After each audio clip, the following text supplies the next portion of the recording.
Terminal Jatinegara sore itu penuh dengan hiruk-pikuk. Suara klakson angkot bersahutan, teriakan kernet memanggil penumpang bercampur dengan bau asap knalpot yang menusuk hidung. Di tengah kesibukan itu, muncul sosok yang membuat suasana mendadak terasa mencekam. Bowo. Tubuhnya besar, wajahnya penuh luka lama, dan sorot matanya dingin bak pisau. Begitu langkahnya terdengar, obrolan para pedagang terhenti, sopir menunduk, bahkan kernet yang biasanya cerewet memilih diam. Bowo bukan preman biasa, ia dikenal kejam, tak segan-segan melukai siapapun yang menentang. Selama bertahun-tahun, ia membangun kekuasaannya dengan darah dan pukulan. Di tangannya, terminal seolah menjadi wilayah jajahan pribadi. Tak ada yang bisa keluar masuk tanpa izin, tak ada dagangan yang bisa laku tanpa upeti untuknya. Setiap pedagang kecil sudah hafal jadwal Bowo. Sore seperti ini, waktunya ia berkeliling bersama 5 anak buahnya. Tangannya selalu terulur meminta uang, dan siapa yang terlambat menyerahkan, akan menerima tinju di depan orang banyak. Tak jarang, suara jeritan atau tangisan terdengar di sela-sela hiruk-pikuk terminal ketika Bowo beraksi. Ada satu peristiwa yang masih membekas di benak banyak orang. Seorang sopir angkot pernah menolak setor karena hasil hari itu tidak cukup untuk membeli beras. Bowo menanggapi dengan menendang wajahnya hingga berdarah, lalu merobek uang lusuh dari genggaman sang sopir. Sejak hari itu, tak seorang pun berani menawar kebijakan Bowo. Keberadaan Bowo bagaikan penyakit yang menggerogoti kehidupan terminal. Orang-orang pasrah, seolah sudah tak ada lagi harapan untuk terbebas. Bahkan, polisi yang beberapa kali datang hanya berpura-pura menindak, lalu pergi setelah diberi bagian. Semakin lama, nama Bowo menjadi momok, disegani sekaligus dibenci. Meski begitu, ada rasa puas yang selalu muncul di wajah Bowo setiap kali orang gemetar di hadapannya. Ia suka melihat kepala-kepala menunduk, tangan-tangan bergetar saat menyerahkan uang. Baginya, itu adalah bukti kekuasaan, bukti bahwa ia raja tak terbantahkan di terminal Jatinegara. Hari itu pun sama, Bowo melangkah dengan rokok terselip di bibir, diikuti anak buahnya yang tertawa kasar. Satu persatu ia datangi pedagang, sopir, dan kernet. Tangannya merogoh kantong uang dengan seenaknya. "Cepat, jangan lama-lama," bentaknya pada seorang penjual nasi bungkus yang berusaha menghitung recehan. Wajah pedagang itu pucat, namun tak berani berkata sepatah kata pun. Tak ada yang tahu, bahwa hari itu adalah awal dari perubahan besar. Di antara kerumunan manusia terminal, ada seorang pria parubaya yang duduk tenang sambil menyeruput kopi hitam. Pandangannya datar, tapi sorot matanya menyimpan sesuatu yang berbeda. Bowo belum tahu siapa pria itu. Dan dari ketidaktahuan itulah, sejarah baru akan tercipta. Terminal Jatinegara seakan memiliki hukum tersendiri, dan hukum itu adalah suara Bowo. Tidak ada peraturan resmi, tidak ada papan larangan, yang ada hanya ketakutan. Semua orang tahu, siapapun yang menentang Bowo akan merasakan hukumannya di depan umum. Bahkan, anak-anak kecil yang sering berlari-larian di terminal pun diajari orang tuanya untuk segera menepi ketika sosok Bowo lewat. Setiap pedagang kecil sudah paham aturan besi itu, setor harian wajib. Sopir bus jurusan jauh harus menyerahkan bagian lebih besar, kernet yang baru bekerja pun dipaksa ikut menyetor meski gajinya pas-pasan. Bahkan, ibu-ibu penjual gorengan dan es teh yang keuntungannya tak seberapa tetap dipalak dengan alasan uang keamanan. Jika berani menolak, bukan hanya dagangan yang dibalikkan, tapi tubuh mereka juga bisa jadi bulan-bulanan. Bowo menikmati semua itu. Baginya, terminal bukan sekadar tempat singgah kendaraan, tapi wilayah kekuasaan yang ia kuasai dengan genggaman besi. Ia tidak butuh senjata untuk menakut-nakuti, tubuh besar, tangan keras, dan tatapan tajamnya sudah cukup membuat siapapun ciut. Para preman kecil yang dulu mencoba menyaingi kekuasaannya, kini entah hilang, entah kabur, atau ada yang berakhir tergeletak di rumah sakit. Ada kalanya, beberapa orang nekat melaporkan Bowo pada pihak berwajib. Namun, semua berakhir sia-sia. Polisi yang datang hanya sekadar formalitas, berdiri sebentar di terminal, lalu pergi setelah menerima jatah dari Bowo. Wajah Bowo selalu tersenyum sinis setiap kali melihat orang-orang berusaha melawannya lewat jalur hukum. "Di sini, hukum itu saya," begitu katanya dengan penuh kesombongan. Namun di balik semua kesombongan itu, ada getar kecil yang tak disadari oleh banyak orang. Terminal sudah mulai muak, sopir, kernet, dan pedagang hanya menunggu waktu. Mereka tak berani bersuara, tapi diam-diam berharap ada yang berani melawan. Hanya saja, mereka semua tahu, tidak ada seorang pun yang cukup kuat untuk menghadapi Bowo, atau setidaknya, begitulah yang mereka kira. Sore itu, ketika Bowo kembali memalak seorang pedagang nasi bungkus, pandangannya tanpa sengaja bertemu dengan seorang pria parubaya yang duduk tenang di bangku kayu dekat warung kopi.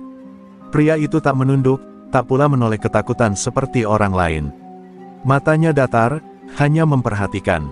Sekejap, Bowo merasa ada yang aneh, tapi ia buru-buru menepis perasaan itu.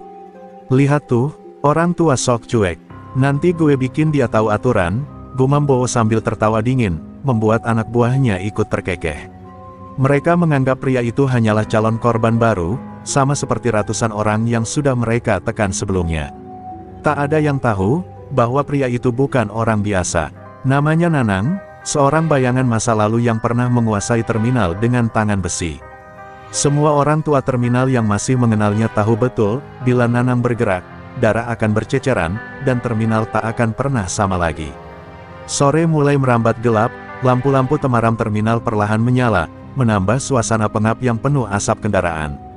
Di tengah hiruk-pikuk itu, tatapan Bowo tertuju pada pria parubaya yang duduk dengan santai sambil menyeruput kopi hitamnya. Nanang, nama yang belum dikenal Bowo, tampak sama sekali tak terpengaruh dengan kehadiran geng preman yang sedang beraksi. "Woi, lu, lagi duduk santai ya? Bagus, berarti lu bisa setor ke gue," teriak salah satu anak buah Bowo sambil menunjuk ke arah Nanang. Orang-orang sekitar sontak menahan napas. Mereka yang mengenal wajah Nanang terperanjat, mata mereka membelalak, seolah sedang menunggu bencana besar yang akan meledak kapan saja. Nanang hanya melirik sekilas, lalu kembali menyesap kopinya tanpa menjawab sepatah kata pun. Gerakannya tenang, terlalu tenang untuk seorang yang sedang diincar Bowo. Reaksi itu justru membuat Bowo merasa diremehkan. Wajahnya mengeras, alisnya berkerut tajam, lalu ia melangkah mendekat dengan langkah berat, diikuti derap sepatu anak buahnya. "Bapak tua, lu kira gue nggak lihat? Semua orang di terminal ini harus ikut aturan gue.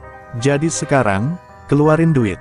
Jangan bikin gue ulangi," ujar Bowo dengan suara lantang yang bergaung di antara riuh terminal. Orang-orang yang mendengar memilih menjauh, sebagian lagi hanya berani mengintip dari balik warung atau jendela bas. Nanang meletakkan cangkir kopinya perlahan. Wajahnya masih datar, tapi sorot matanya berubah sedikit lebih tajam. Ia memandang Bowo dari ujung kepala hingga kaki, lalu dengan suara pelan ia berkata, "Saya nggak punya kewajiban setor ke siapapun. Ambil jalan lain saja, nak." Kalimat itu sederhana, tapi bagai petir yang menyambar telinga orang-orang yang mendengar. Sejenak, suasana terminal hening. Tak ada suara klakson, tak ada teriakan kernet. Semua terhenti seolah waktu membeku. Bowo menahan napasnya sebentar sebelum meledak dengan tawa kasar. "Hahaha, gila ya, orang tua. Lu pikir gue siapa? Gue Bowo, raja di sini. Semua orang setor ke gue, termasuk lu," bentaknya sambil mendorong bahu Nanang dengan kasar. Nanang tidak bergeming, tubuhnya tetap tegak, wajahnya tetap tenang, seolah dorongan itu hanyalah tiupan angin. Orang-orang yang menonton mulai saling berbisik cemas. Ada yang mengenali siapa Nanang sebenarnya, tapi mereka tak berani bicara, hanya berharap Bowo segera sadar bahwa ia telah menyentuh api yang bisa membakar habis semuanya. Dan pada saat itulah, sejarah terminal akan segera berubah. Karena untuk pertama kalinya setelah bertahun-tahun, Bowo berhadapan dengan seseorang yang tidak tunduk padanya. Seorang pria parubaya yang menyimpan masa lalu kelam, dan yang sebentar lagi akan menunjukkan pada terminal siapa dirinya yang sebenarnya. Dorongan kasar Bowo tak sedikit pun membuat Nanang bergeser. Pria parubaya itu hanya menatap lurus dengan mata yang dingin, mata yang pernah membuat ratusan preman gemetar di masa lalu. Orang-orang sekitar makin gelisah, beberapa pedagang buru-buru menutup lapak, sementara sopir-sopir memilih menyalakan mesin bas agar bisa kabur jika keributan pecah. Bowo mengira Nanang hanya pria keras kepala yang belum paham aturan. Ia mendekat, menempelkan wajahnya ke arah Nanang, bau rokok dan alkohol bercampur dari napasnya. "Gue kasih kesempatan terakhir, Pak Tua. Keluarin duit lo, atau gue robek muka lo di sini," gertaknya sambil meremas kerah baju Nanang. Nanang tetap diam. Lalu, dengan suara serendah bisikan namun penuh wibawa, ia berkata, "Nak, jangan salah pilih lawan. Ada hal-hal yang sebaiknya tidak kau usik. Kata-kata itu terdengar lirih, tapi gaungnya menghantam keras ke hati mereka yang mendengar. Beberapa orang tua terminal langsung menunduk, wajah mereka pucat, seolah baru saja mendengar suara hantu dari masa lalu. Seorang kernet muda berbisik pada temannya dengan suara bergetar, itu kayaknya Nanang. Nanang, hantu Jatinegara. Bisikan itu membuat temannya ikut membelalak. Nama itu sudah lama terkubur, tapi bagi generasi tua terminal, Nanang adalah legenda kelam, mantan penguasa terminal yang pernah membantai puluhan preman dalam satu malam. Namun, Bowo tidak peduli dengan bisik-bisik itu. Ia menertawakan peringatan Nanang. Hahaha, lu pikir gue takut sama dongeng lama? Gue raja sekarang, lu cuma bapak tua yang kebetulan keras kepala, ujarnya sambil meninju meja kayu hingga gelas kopi bergetar. Sorot mata Nanang berubah semakin tajam, seperti singa tua yang terganggu tidurnya. Ia perlahan berdiri, tubuhnya memang tidak sebesar Bowo, tapi aura yang dipancarkannya membuat suasana terminal semakin mencekam. Anak buah Bowo yang tadinya tertawa, kini mulai gelisah, merasakan hawa aneh yang sulit dijelaskan. Kalau begitu, ucap Nanang pelan, kau akan belajar dengan cara yang paling pahit. Kata-kata itu membuat bulu kuduk banyak orang berdiri. Mereka tahu, bila Nanang sudah bangkit, maka darah akan menetes, dan tidak ada satupun preman yang bisa berdiri di hadapannya. Dan di sanalah, untuk pertama kalinya dalam hidupnya, Bowo tanpa sadar telah menyentuh bara api yang siap menyulut pembantaian besar. Terminal Jatinegara hanya tinggal menghitung detik sebelum berubah menjadi arena neraka. Suasana terminal mendadak berubah mencekam. Angin malam yang berembus terasa dingin menusuk, seolah memberi pertanda bahwa sesuatu yang besar akan terjadi. Nanang berdiri tegak, tubuhnya biasa saja, tapi tatapan matanya kini seperti bara api yang menyala di tengah kegelapan. Orang-orang tua terminal yang masih mengingat namanya mulai bergetar, karena mereka tahu persis, sosok hantu Jatinegara telah kembali dari tidurnya. Bowo menatap Nanang dengan penuh amarah, merasa diremehkan. Lu kira gue takut sama tatapan lo, Pak Tua? Hahaha, jangan mimpi, teriaknya sambil meludah ke tanah. Anak buahnya ikut bersorak, berusaha menutupi kegelisahan mereka. Namun, sorak-sorai itu terdengar hambar, karena hawa di sekitar Nanang semakin menekan, seperti ada sesuatu yang tak kasat mata menundukkan mereka. Nanang menghela napas panjang. Aku sudah lama meninggalkan dunia ini, sudah kubiarkan kalian menjalankan hidup kalian dengan caramu. Tapi hari ini, kau memaksa aku membuka kembali pintu lama, katanya pelan, tapi setiap kata terdengar jelas, menembus keramaian terminal. Wajahnya tak berubah, tenang namun berbahaya. Beberapa pedagang bergegas mengemasi dagangan mereka, ketakutan. Seorang sopir bas yang sudah tua berbisik lirih, ya Allah, kalau dia benar-benar Nanang, terminal ini bakal banjir darah malam ini. Ingatan mereka tentang masa lalu muncul kembali, ketika Nanang muda pernah melumpuhkan puluhan preman hanya dengan tangan kosong dalam satu malam. Bowo tidak peduli dengan semua bisikan itu. Ia maju selangkah lagi, menempelkan dadanya ke dada Nanang. Kalau lu emang jago, sini buktiin. Gue mau lihat apakah legenda tua bisa ngalahin Raja Baru Jatinegara. Teriaknya, suaranya bergetar oleh amarah bercampur ego. Nanang hanya tersenyum tipis. Senyum itu bukan senyum ramah, melainkan senyum yang membuat darah para saksi mendidih karena tahu artinya, pertarungan tidak bisa lagi dihindari. Dari senyum itu, aura masa lalu Nanang terkuak, aura seorang pembantai yang pernah ditakuti seantero terminal. Anak buah Bowo mulai kehilangan keyakinan. Mereka saling pandang, ragu antara tetap mendukung bos mereka atau kabur sebelum terlambat. Tapi gengsi mereka menahan langkah, karena mundur berarti pengkhianatan di mata Bowo. Dan di saat itu, api lama benar-benar menyala. Nanang, pria parubaya yang tadinya hanya duduk tenang dengan secangkir kopi, kini berdiri sebagai bayangan kelam dari masa lalu.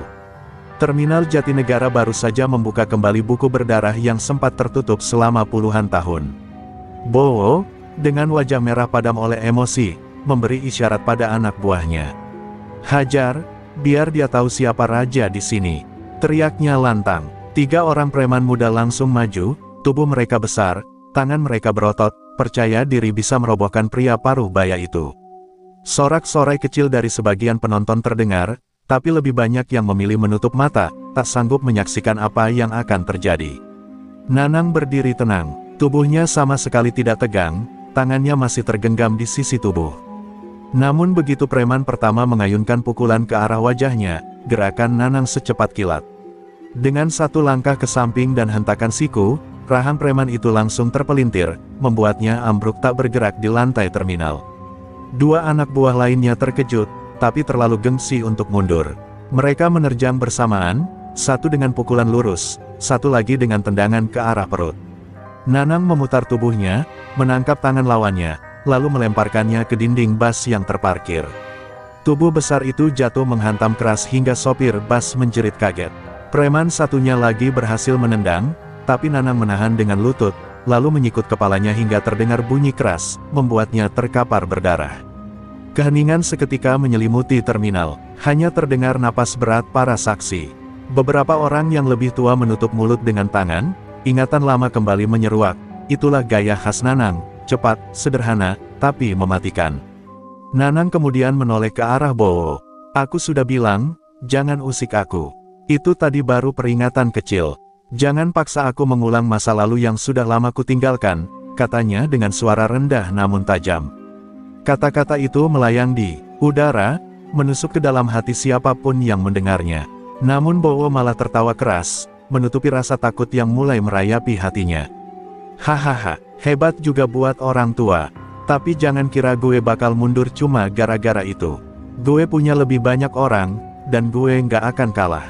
Teriaknya sambil melambaikan tangan, memanggil puluhan anak buah lain yang sejak tadi menunggu di sudut terminal.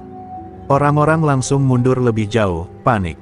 Astagfirullah, ini bakal jadi pertumpahan darah, bisik seorang pedagang sayur sambil menarik anaknya menjauh. Suasana terminal yang biasanya ramai kini berubah seperti arena gladiator yang siap menyambut tragedi. Nanang menarik napas dalam-dalam, mata tuanya berkilat, seolah kembali ke 20 tahun silam. Kalau begitu, ujarnya pelan, kau sendiri yang memilih jalan ini. Puluhan anak buah Bowo bergerak maju, wajah mereka dipenuhi amarah, tapi di balik itu ada keraguan yang samar. Mereka sudah melihat tiga rekannya roboh hanya dalam hitungan detik, namun perintah Bowo adalah harga mati. Terminal yang biasanya hanya dipenuhi suara mesin dan teriakan kernet, kini dipenuhi derap langkah preman yang siap menyalak. Nanang menghela napas pelan, lalu melepas kancing kemejanya bagian atas. Tubuhnya mungkin sudah termakan usia, namun urat-urat lengan dan bekas luka lama yang terpampang di kulitnya menjadi bukti nyata perjalanan penuh darah di masa lalu. Sorot matanya tajam, dingin, membuat udara di sekelilingnya serasa menyesakkan dada. Preman pertama maju dengan besi panjang, mengayunkannya ke arah kepala Nanang. Namun Nanang melompat ringan ke samping, lalu menghantamkan siku ke ulu hati lawannya. Preman itu langsung terbungkuk, kehabisan napas, sebelum tendangan Nanang melayang menghantam wajahnya hingga terhempas jauh. Dua preman lain langsung menyusul, satu dari belakang, satu dari depan. Nanang berputar cepat, menangkis pukulan dari depan dengan lengannya, lalu menyambar kerah baju lawan dari belakang. Dengan sekali gerakan memutar, tubuh preman itu dihempaskan keras ke aspal, kepalanya menghantam lantai hingga darah muncrat. Jeritan ngeri terdengar dari para saksi yang menyaksikan tanpa bisa berbuat apa-apa. Bowo yang melihat anak buahnya tumbang satu persatu mulai kehilangan kesabarannya. Jangan takut, keroyok dia cuma orang tua sialan. Teriaknya, meski suaranya terdengar lebih seperti memaksa dirinya sendiri untuk percaya. Namun di mata anak buahnya, Nanang bukan lagi orang tua biasa. Ia adalah predator yang sedang bangkit dari tidur panjangnya. Nanang kini bergerak lebih agresif. Tinju dan sikunya melayang tanpa ampun, setiap hantaman selalu mengenai titik vital. Ada yang terkapar dengan bahu patah, ada yang tergeletak memuntahkan darah, dan ada pula yang hanya bisa merintih sambil memegangi wajah hancur. Dalam hitungan menit, tanah terminal dipenuhi tubuh-tubuh preman yang mengerang kesakitan. Orang-orang terminal terdiam, takjub sekaligus ngeri. Mereka melihat dengan mata kepala sendiri, legenda yang selama ini hanya diceritakan sebagai dongeng kelam ternyata nyata adanya. Nanang, hantu Jatinegara, telah kembali, dan amarahnya terbuka lebar. Di tengah semua itu, Nanang berdiri tegak dengan napas teratur, menatap Bowo lurus. Ini baru permulaan, jangan paksa aku untuk benar-benar menghabisi semuanya, ucapnya dengan suara dalam yang membuat terminal kian tercekam. Terminal Jatinegara yang biasanya riuh kini senyap bagai kuburan. Tubuh-tubuh preman tergeletak berserakan, Sebagian masih mengerang, sebagian lain tak sanggup lagi berdiri. Nanang berdiri di tengah-tengah, tubuhnya masih tegap meski usianya tak lagi muda. Sorot matanya bagaikan pisau yang menebar ketakutan. Para pedagang dan sopir yang sejak tadi bersembunyi kini mulai berbisik-bisik. "Astaga, itu, memang dia, itu Nanang," ucap seorang sopir tua dengan suara bergetar. Ia menatap Nanang seolah sedang melihat hantu dari masa lalu. Seorang pedagang kopi mengangguk, wajahnya pucat pasi. "Aku masih ingat, 20 tahun lalu, dialah yang menghabisi seluruh geng preman beringin dalam semalam. Terminal ini pernah banjir darah karenanya." Cerita itu menyebar cepat dari mulut ke mulut, membuat wajah-wajah muda yang tak mengenal sejarah ikut memucat. Anak-anak kernet yang biasanya sok berani kini hanya bisa menelan ludah.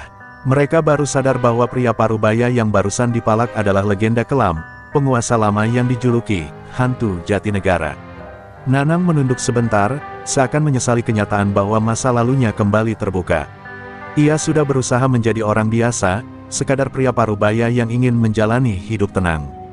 Namun dunia preman memang tak pernah benar-benar melupakannya. Sekali terusik, sisi lamanya muncul kembali. Bowo yang sejak tadi berdiri dengan wajah merah padam mulai merasakan getaran aneh di dadanya. Ia mendengar bisikan orang-orang, mendengar nama Nanang disebut-sebut dengan ketakutan, dan seketika darahnya terasa membeku. Namun ego dan gengsinya menolak untuk mundur. Hantu Jatinegara, legenda tua, hah, buat gue, itu cuma cerita basi. "Gue nggak takut," bentaknya dengan suara keras, meski matanya bergetar. Beberapa anak buah yang tersisa menatap Bowo dengan ragu. Mereka ingin maju, tapi kaki mereka seakan terikat rasa takut. Bagaimana bisa melawan pria yang mampu menghajar puluhan orang hanya dengan tangan kosong? Aura Nanang membuat dada mereka sesak, seolah ada dinding tak kasat mata yang menekan. Nanang mengangkat kepalanya, menatap Bowo lurus. "Kau terlalu muda untuk mengerti, nak. Jalan yang kau pilih ini, sama saja menggali kuburmu sendiri," katanya tenang. Suaranya tak tinggi, tapi cukup untuk membuat bulu kuduk berdiri. Terminal terdiam kembali. Semua orang tahu, pertarungan sebenarnya belum dimulai. Mereka hanya bisa menunggu, menyaksikan bagaimana Bowo yang congkak kini berhadapan dengan legenda yang baru saja terbangun dari tidurnya. Wajah Bowo memerah, bukan hanya karena amarah, tetapi juga karena rasa malu yang membakar dadanya. Selama ini, ia terbiasa melihat orang menunduk di hadapannya, terbiasa ditakuti dan dipuja sebagai raja terminal. Namun sore itu, di depan semua orang, ia dipermalukan oleh seorang pria parubaya yang bahkan tidak mengangkat suara. Harga dirinya hancur, egonya tercabik. Anak buahnya yang tersisa hanya bisa menunduk, enggan maju lagi setelah melihat rekan-rekannya terkapar seperti bangkai. Sorot mata mereka menunjukkan ketakutan, bahkan ada yang mulai mundur pelan-pelan. Bowo melihat itu semua, dan hatinya semakin panas. "Bangsat, kalian semua pengecut, mau kabur? Hah!" bentaknya sambil mengayunkan tinjunya ke salah satu anak buah, membuat rahang orang itu berdarah. Orang-orang terminal hanya bisa menggelengkan kepala. Mereka tahu, Bowo bukan hanya sedang marah, tapi juga takut.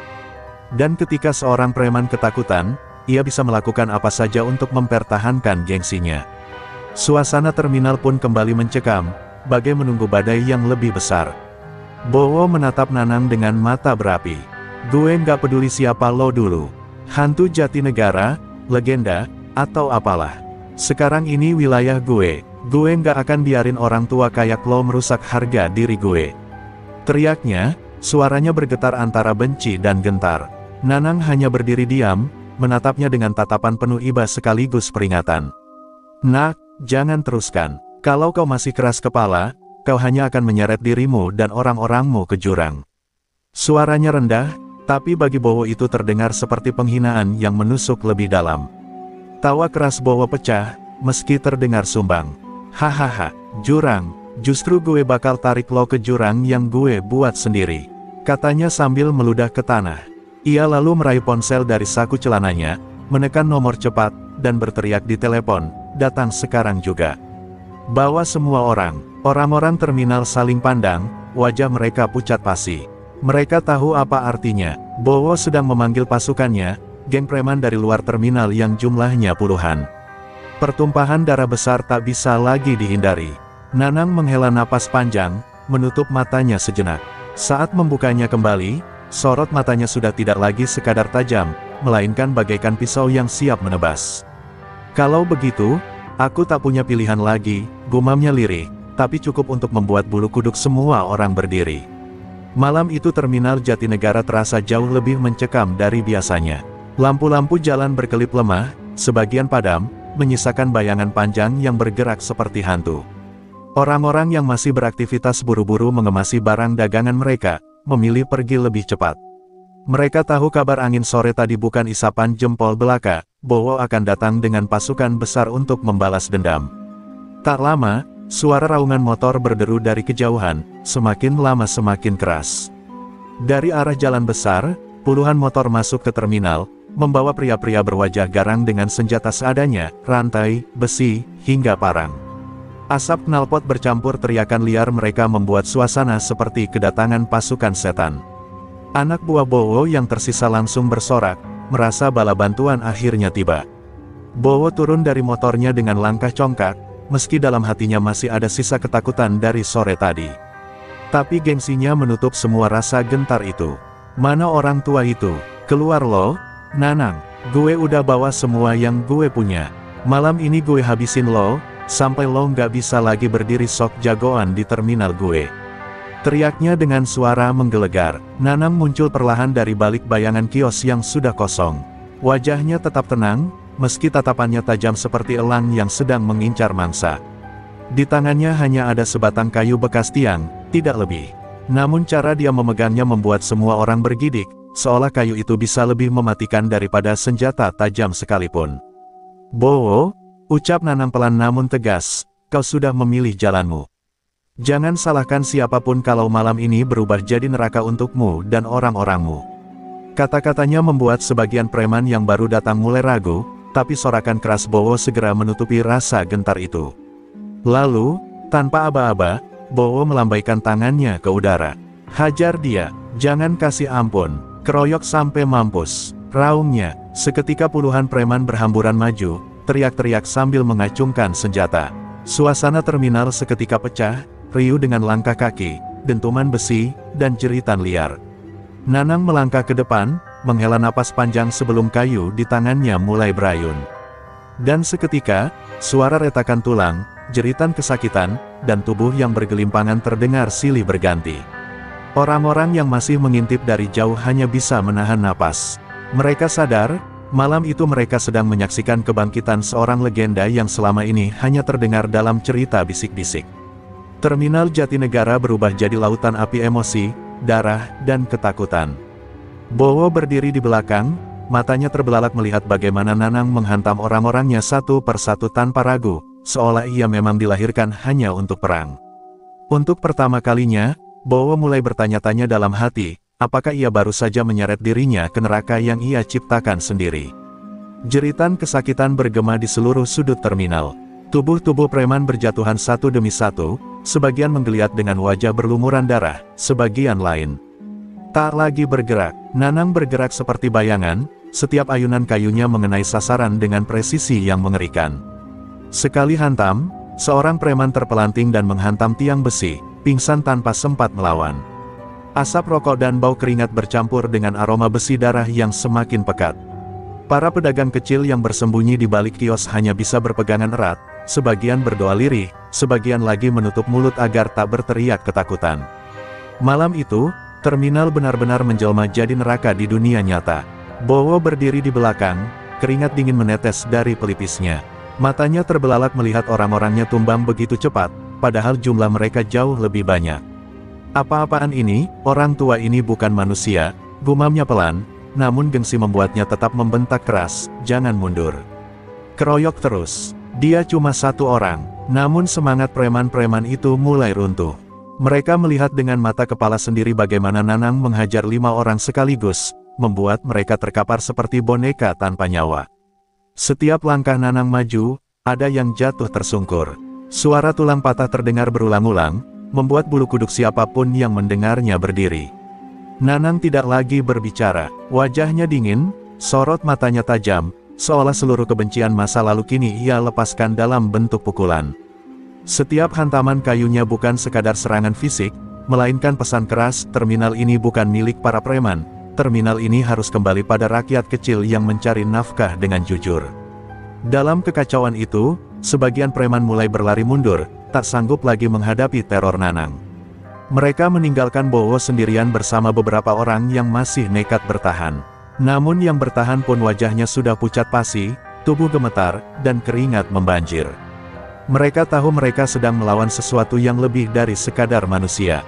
Bowo akhirnya tak tahan lagi. Amarah dan ketakutannya bercampur, membuatnya menghunus pisau besar dari balik jaket. Dengan teriakan putus asa, ia berlari ke arah Nanang, mencoba menusuk tanpa peduli lagi dengan harga diri. Pisau itu berkilat di bawah lampu temaram, seolah menjadi satu-satunya harapan terakhir bagi Bowo. Namun Nanang hanya menoleh dengan tatapan dingin, lalu kayu di tangannya bergerak cepat, menghantam pergelangan tangan Bowo dengan keras. Pisau itu terlepas, melayang jatuh ke lantai terminal yang kotor. Bowo terhuyung, wajahnya dipenuhi rasa sakit dan ketakutan. Pada detik itu, dia sadar, neraka terminal Jatinegara baru saja menelannya bulat-bulat. Bowo terhuyung mundur, wajahnya memerah menahan sakit di pergelangan tangannya yang hampir remuk dihantam Nanang. Matanya melotot, napasnya memburu, dan rasa takut yang selama ini tak pernah ia rasakan mulai mencekik. Preman yang dulu ditakuti seluruh Jatinegara kini berdiri gemetar di hadapan seorang pria parubaya yang terlihat seperti rakyat biasa. Aku nggak bisa kalah dari orang tua ini, gumamnya dengan suara parau, lebih mirip doa putus asa daripada ancaman. Nanang melangkah perlahan ke arahnya. Suara langkah kakinya menggema di terminal yang kini sunyi, hanya terdengar erangan para preman yang terkapar. Sorot matanya menembus jantung Bowo, membuat pria itu mundur selangkah demi selangkah. Kau sudah merusak tempat ini terlalu lama, ucap Nanang dengan suara rendah, penuh wibawa, malam ini kutuntaskan semua dosa yang kau buat. Dengan sisa keberanian yang tersisa, Bowo menubruk maju, tinjunya diarahkan ke wajah Nanang. Namun seperti sebelumnya, gerakannya terlalu kasar, penuh emosi, mudah ditebak. Nanang menunduk sedikit, lalu menghantamkan kayu ke arah dada Bowo. Suara keras terdengar, dan tubuh besar Bowo terhempas mundur, membentur kursi besi terminal hingga nyaris roboh. Bowo mengerang keras, tapi ia masih mencoba bangkit. Wajahnya penuh darah, bibirnya pecah, tapi ego dan keangkuhannya mendorongnya untuk tidak menyerah. Ia meraih bangku besi di sampingnya, mengangkatnya dengan gemetar, lalu melemparkannya ke arah Nanang. Bangku itu melayang, namun dengan sekali ayunan kayu, Nanang menepisnya seakan itu bukan apa-apa. Cukup, Bowo, kata Nanang, kali ini lebih tegas, suaranya menggema. Kau tidak lebih dari pengecut yang bersembunyi di balik rasa takut orang lain. Malam ini semua orang akan melihat siapa dirimu sebenarnya. Kata-kata itu menusuk hati Bowo lebih dalam daripada hantaman kayu. Ia merasakan sesuatu yang selama ini tak pernah ia alami, dipermalukan di hadapan orang banyak. Marah bercampur putus asa, Bowo kembali menerjang, tapi langkahnya sudah gontai. Nanang berbalik cepat, menghantam kakinya hingga ia terjatuh berlutut. Dalam sekejap, kayu itu sudah berada di leher Bowo, menekan kuat, membuatnya terengah-engah. Sorot mata Nanang begitu dingin, seolah memberi pilihan terakhir, menyerah atau hancur. Waktu berhenti sesaat, terminal yang sebelumnya penuh teriakan kini hanya dihantui sunyi. Para pedagang dan warga yang menyaksikan dari kejauhan menahan napas, menyadari bahwa malam itu mereka sedang melihat sejarah baru tercipta. Sang preman besar, Bowo, yang selama ini menindas mereka, kini bertekuk lutut di hadapan seorang pria yang dianggap biasa. Akhirnya Bowo menjatuhkan tangannya, menyerah sepenuhnya. Matanya kosong, ego dan kekejamannya runtuh dalam satu malam. Nanang perlahan menurunkan kayunya, lalu menatap langit malam yang pekat. Terminal ini, sudah cukup lama menderita, bisiknya lirih. Malam itu, Jatinegara menyaksikan runtuhnya seorang raja preman, dan lahirnya kembali harapan bagi orang-orang kecil yang selama ini terinjak. Malam itu, suasana terminal Jatinegara terasa berbeda. Setelah puluhan tahun dipenuhi rasa takut, kini udara seakan lebih ringan. Warga yang tadinya hanya bersembunyi di balik lapak dan kios, satu persatu mulai keluar. Mereka menatap Nanang dengan mata berbinar, sebagian bahkan masih sulit percaya dengan apa yang baru saja mereka saksikan. Bowo, sang preman besar yang selama ini menjadi momok, kini tak lebih dari sosok lemah yang terkapar di lantai terminal. Seorang pedagang bakso tua bergetar saat mendekati Nanang.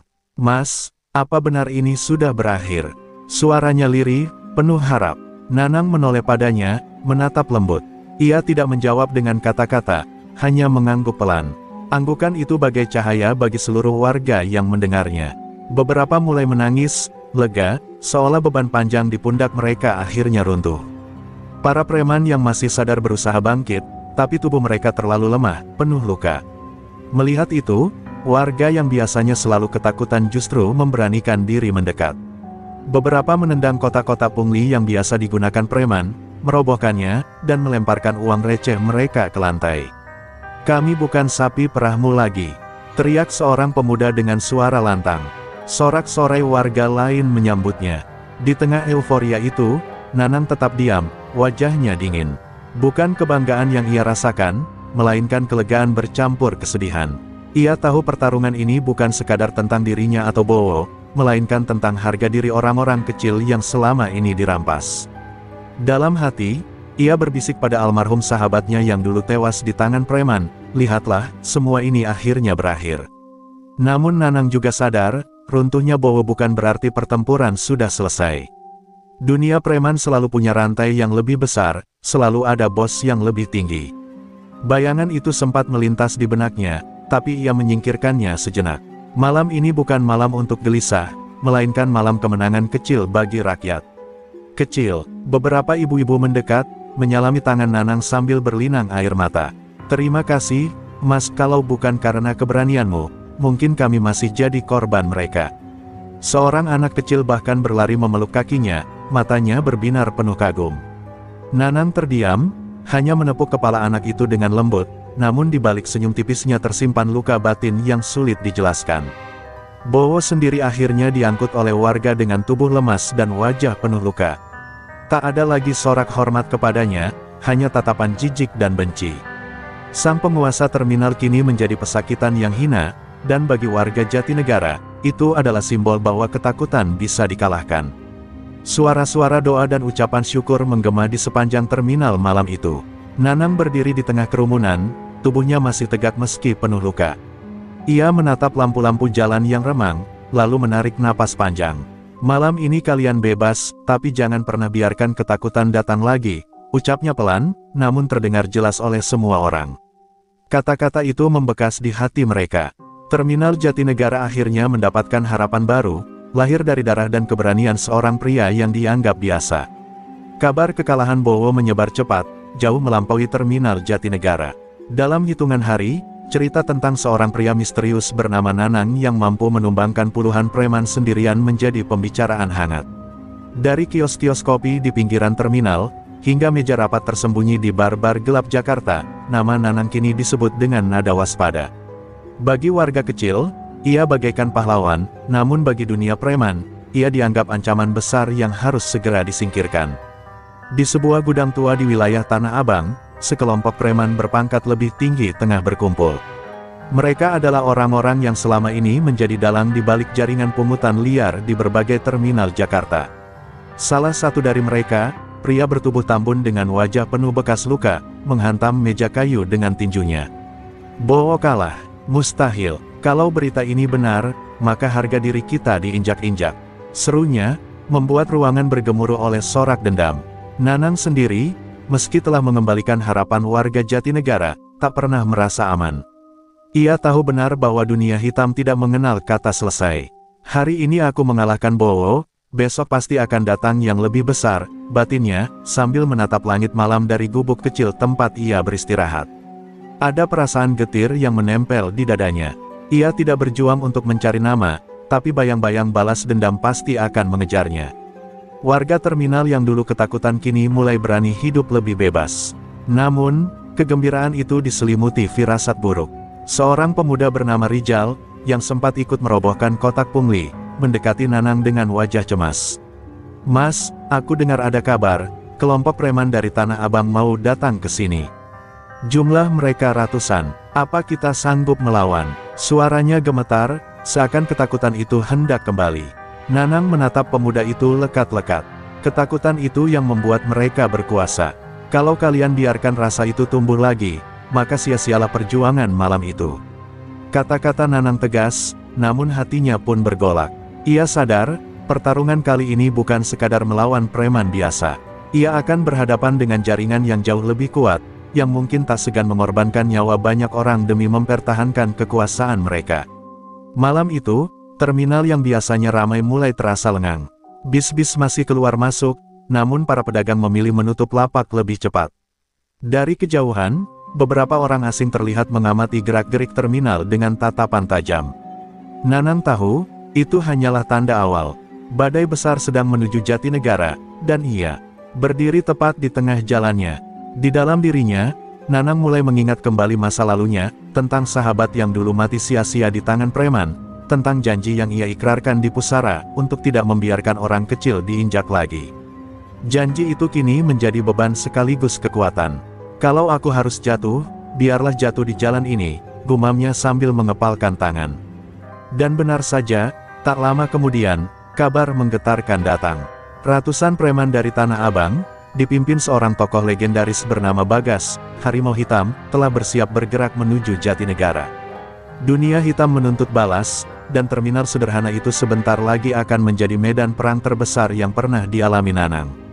Malam itu, Jatinegara bagaikan lautan api. Ratusan preman Tanah Abang menyerbu terminal dengan wajah penuh kebencian. Mereka datang membawa balok, rantai, bahkan senjata tajam. Di tengah kerumunan itu, berdiri Bagas, Harimau Hitam, seorang pria kekar, bermata tajam, dengan suara menggelegar. "Nanang, keluar kau, malam ini darahmu jadi taruhan harga diri kami." Teriaknya, membuat nyali banyak orang ciut. Nanang melangkah keluar dari kegelapan, tubuhnya berdiri tegap meski jumlah lawan di hadapannya bagai ombak tak berujung. Suara detak jantung warga yang menonton dari kejauhan terdengar seakan-akan bergema di seluruh terminal. "Aku tidak mencari perang," ucap Nanang lantang, "tapi kalau kalian terus merampas rezeki orang kecil, maka kalian akan berhadapan denganku." Kata-katanya bagai petir di malam buta, membuat para preman tersentak sesaat. Pertarungan pun pecah. Suara besi beradu, teriakan, dan dentuman langkah kaki mengguncang terminal. Nanang bergerak laksana badai, satu demi satu preman roboh oleh pukulannya. Namun Bagas Harimau Hitam berbeda. Ia menyerang dengan kekuatan mengerikan, setiap tinjunya mampu meretakkan besi pagar. Pertarungan mereka menjadi pusat perhatian, dua raksasa bertarung di tengah riuhnya medan perang. Nanang sempat terhuyung, wajahnya berdarah, namun matanya tetap menyala. Ia mengingat janji pada sahabatnya yang mati, juga wajah-wajah warga terminal yang kini menaruh harapan padanya. Dengan sisa tenaga, ia mengerahkan seluruh kekuatannya, menghindar dari tinju maut Bagas dan membalas dengan pukulan telak ke dada lawannya. Bagas terhempas keras, tubuhnya terguncang, dan akhirnya terjatuh tak berdaya di hadapan anak buahnya. Keheningan menyelimuti terminal. Ratusan preman yang tadi begitu garang, kini hanya bisa menatap nanar. Mereka tahu, malam ini legenda baru lahir. Nanang berdiri tegak, meski tubuhnya penuh luka. Ia tidak berteriak kemenangan, tidak juga menantang. Ia hanya berkata dengan suara berat, "Ingatlah, kekuasaan yang dibangun di atas penderitaan orang kecil tidak akan pernah abadi." Kata-kata itu menggema, menusuk hati siapapun yang mendengarnya. Perlahan, para preman mundur. Beberapa di antara mereka bahkan menunduk, seolah sadar betapa sia-sianya hidup dalam lingkaran keangkuhan dan kekerasan. Terminal Jatinegara malam itu menjadi saksi perubahan besar, sebuah kemenangan bukan hanya untuk Nanang, tapi juga untuk rakyat kecil yang selama ini tertindas. Nanang pun berbalik, menatap warga yang mulai berani keluar dari persembunyian. Ia tersenyum samar meski tubuhnya gemetar menahan sakit. "Perjuangan ini bukan tentang aku, tapi tentang kita semua. Kalau kalian ingin bebas, jangan pernah biarkan ketakutan menguasai hidup kalian lagi," ucapnya, lalu melangkah pergi perlahan meninggalkan terminal, menyisakan harapan baru. Kisah Nanang mengajarkan bahwa keberanian satu orang bisa menjadi cahaya bagi banyak orang. Kekerasan, pemalakan, dan kejahatan memang bisa menakutkan, tapi selama ada yang berani berdiri menentangnya, keadilan tidak akan pernah padam. Jangan pernah menyerah melawan ketidakadilan, sekecil apapun peranmu, karena kebenaran selalu punya jalan untuk menang.